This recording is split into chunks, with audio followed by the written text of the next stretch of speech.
Hello there, I'm the Nightmare Duke and welcome to another Fallout 76 video, and today we're going to be taking a look at daily ops, but more specifically daily ops reward lists that are a bit more lesser known and hidden to most players, but they contain some pretty nice rare plans. So hopefully you find this information helpful. If you do, then consider liking and subscribing, but let's just get straight into things.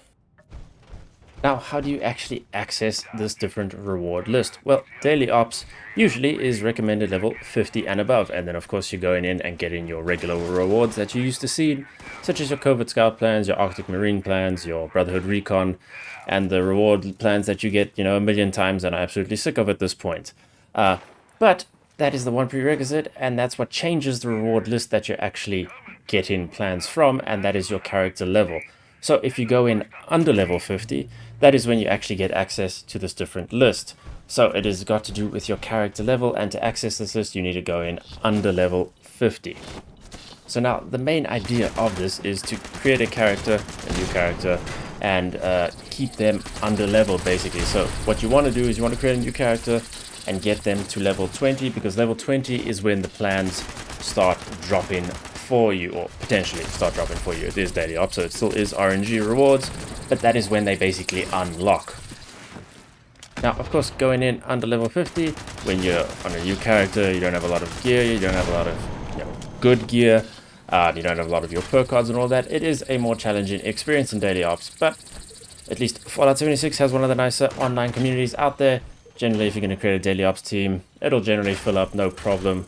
You can find people on Discord channels, on forums, even if you just got one friend.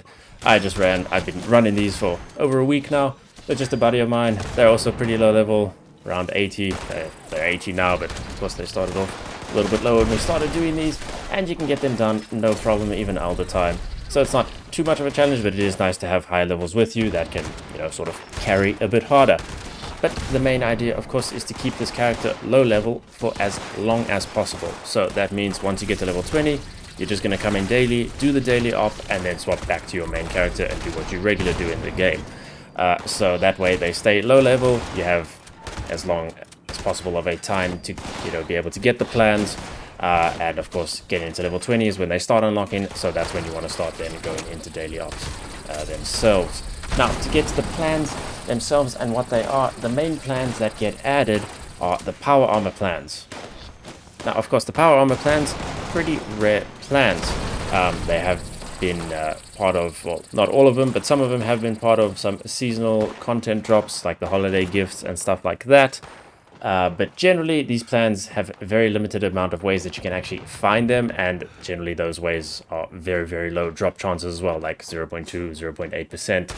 And these, of course, are like the Raider armor plans, or the Raider power armor plans, T45, T51, and T60 as well is included here. And T60, basically, one of the main ways to get that is dropping from event like Distant Thunder. So again, these are pretty rare plans. And there's not many ways to actually go about getting them, so it is nice to see that there is actually a way to go in and get them, or potentially get them. Again, still RNG, but a solid way to go in and get them, and that being daily ops. Now, there are also a couple other plans that are also really nice that start dropping here as well, but I'll get into the power armor ones first, because that's the main plan group that gets added to the reward list. Now, like I said, level 20 is when the first group unlocks, and that is, of course, going to be the Raider power armor. So from level 20, that gets added to the pool, and that has a chance to be rewarded when you complete daily ops. So from level 20, Raider power armor is added. From level 25, T45 power armor is added. So then that also gets added to the loot pool and can start dropping for you. T51B is added at level 30 for your character, and then T60 is added at level 40. So again, keep the character as low as possible, so you start getting the plans that you want. As soon as you have the plans that you want and you want to get to the next tier, then just level them up to level 25 if you want to start getting T45s, or to level 30 if you want to start getting T51Bs, and so on and so forth. So again, try and keep them as low level as possible to get as many days in as you can. I've been running it for about a week now.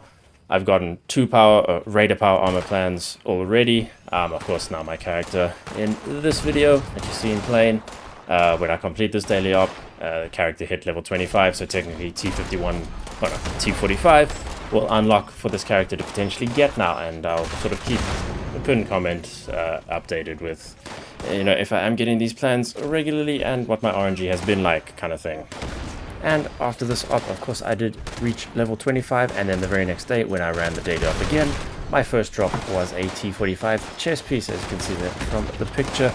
So the wiki does appear to be correct on when the different power armor plans are added, and the reward list in general, but of course, hey, live servers, Bethesda could change it at any time, so always keep that in mind and check to see if there is latest updated lists kind of thing. But for now, does seem to be correct. So again, the power armor plans is the main group that gets added to daily op reward list when you're under level 50, and each one unlocking at a specific character level tier, basically. But there are some other cool plans that do get added as well. You do have access to a lot of the weapon plans, you do have access to a lot of the armor plans as well, and that's also another nice thing, is the armor plans. Some other armor plans out there that are pretty rare as well are stuff like your robot armor. A lot of people still don't have all of those unlocked and are constantly looking for ways to get those. Those generally don't have many reward sources either. They're generally in either locked containers in certain areas or can randomly drop from sort of area bosses. So again, not super easy to grind those out or, you know, get them unless you're buying them from player vendors that you're lucky enough to find on, you know, forums or something like that. But just actual ways in game, they are pretty limited as well, but they also do drop from daily ops when you're under level 50. I've gotten robot legs. I think it's this video that I'm playing now. I got one of the Raider power armor plans and one of the robot plans as well to drop for me.